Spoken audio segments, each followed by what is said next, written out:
السلام عليكم ورحمة الله.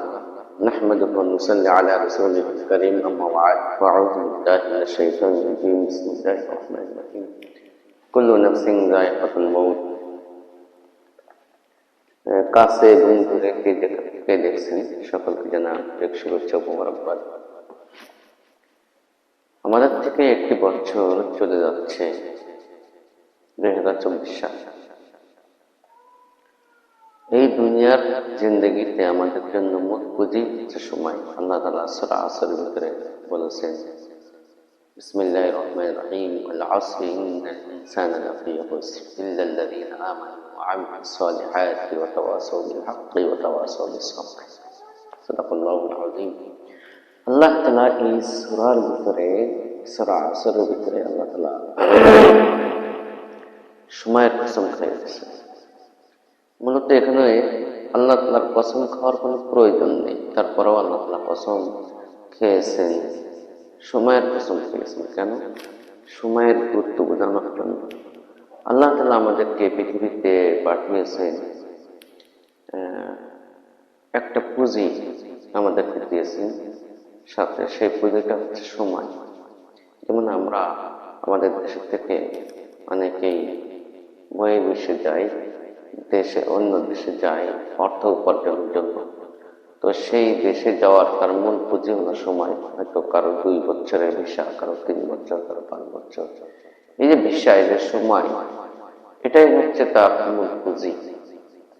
তো ঠিক তেমনি ভাবে আমরা পৃথিবীতে আসছি, আমাদের মূল পুঁজি হচ্ছে সময়। কারো 30 বছর, কারো 40, কারো 50, কারো 60, কারো 70, এভাবে কারো 100 বছর। তো এই সময়টা আল্লাহ তাআলা আমাদেরকে দিয়েছেন যাতে আমরা এই সময়ের ভিতরে এই সময়কে মূল্যায়ন করে, কাজে লাগিয়ে, নেক আমল করে, সৎ আমল করে, আল্লাহ তাআলার হুকুম আহকাম পালন করে, যাতে আমরা নিজেদের জীবন গঠন করে পৃথিবী থেকে বিদায় নিতে পারি। আমাদের সকলকেই চলে যেতে হবে। কুল্লু নাফসিন যায়কাতুল মাউত। পৃথিবীতে কেউ চিরদিন থাকতে পারবে না, থাকেনি, থাকতে পারেনি, থাকতে পারবেও না। সবাইকে চলে যেতে হবে। মুসলিম বলেন, নাস্তিক বলেন, আর কাফের বলেন, বেদিন, সকলেই এটাকে স্বীকার করে। সকলকেই এই পৃথিবী ছেড়ে চলে যেতে হবে।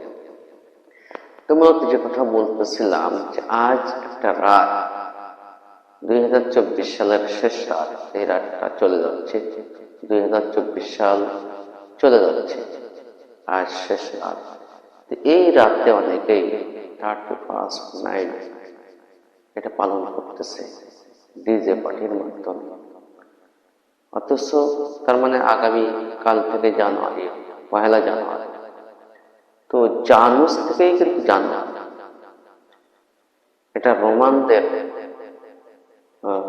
রোমানদের থেকেই আসছে। তাদের দেশের 2 মাথাওয়ালা মূর্তি, সেই 2 মাথাওয়ালা মূর্তির কাছে তারা এই রাত পাওয়াটা করে, যে বা সেখানে গিয়ে তারা আনন্দ করে। এক কথায় মূর্তি পূজা। তারা ওটাকে দেবতা বলে, যে দেবতার পূজা করে 2 মাথাওয়ালা। তো এটা অমুসলিমদের থেকেই আসছে। আমরা তাদের সাথে গা ভাসিয়ে, তাদের সাথে তাল মিলিয়ে আমরা এই রাতটা পালন করি। আসলে রাতটা মুসলমানদের জন্য না। আজ এই রাতটা অনেকেই ডিজে পার্টির মাধ্যমে, গান বাজনার মাধ্যমে পালন করতেছে। নাচ গান, অনেকেই আছে ড্রিঙ্কস করবে রাতে। নাউজুবিল্লাহ, আল্লাহ তাআলা হেফাজত করুন। আল্লাহ না করুক। ওই যে প্রথম একটা কথা বলেছি, কুল্লু নাফসিন যায়কাতুল মাউত, সবাইকেই চলে যেতে হবে। তো আমার চলে যাওয়া মুহূর্তটা যদি ডিজে পার্টির সাথে হয়, কি অবস্থা হবে? আমার অবস্থাটা কি হবে? ঈমান নিয়ে কি যেতে পারলাম না। তাই আসুন এগুলি ছেড়ে এক আল্লাহর জমিনে আমরা বসবাস করি, সেই আল্লাহকে মানি। আল্লাহ তাআলা সূরা আসরে কসম খেয়ে বলেছেন, ইন্নাল ইনসানা লাফি খুসর, সকল মানুষ ক্ষতির মধ্যে, ইল্লাল্লাযীনা আমানু, তবে যারা ঈমান আছে, ওয়া আমিলুস সালিহাত, যারা নেক আমল করেছে, ওয়াতাওয়াসাউ বিল হাক্কি ওয়াতাওয়াসাউ বিস সাবর। ওয়াতাওয়াসাউ বিল হাক্কি, যারা হকের উপরে থাকছে, পরস্পরে একে অপরকে হকের দাওয়াত দিয়েছে।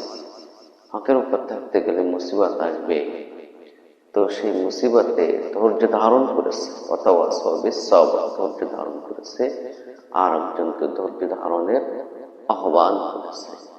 এই চারটে গুণ যাদের ভিতরে আছে, ঈমান, আমল, হকের উপরে থাকা, হকের উপরে থাকতে গেলে মানে মুসিবত আসবে, বিভিন্ন সমস্যা আসবে, সেই সমস্যায় ধৈর্য ধারণ করা, দিনের উপর অটল থাকা, আর একজনকেও দাওয়াত দেওয়া, এই চারটে গুণ যাদের ভিতরে থাকবে তারাই মূলত সফল কাম।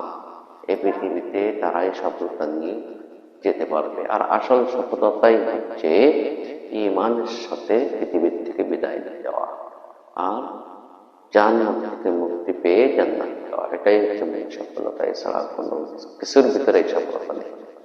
তো বন্ধুগণ, আমি কথা এখানে শেষ করছি, আর লম্বা করবো না। সকলে আমার জন্য দোয়া করবেন, আমি যেন হকের উপর থাকতে পারি, অটল থাকতে পারি, এই পৃথিবীর থেকে আমার শেষ নিঃশ্বাসটা যেন ঈমানের সাথেই হয়। সকলে দোয়া করবেন। ওয়া আখিরু দাওয়ানা আলহামদুলিল্লাহ।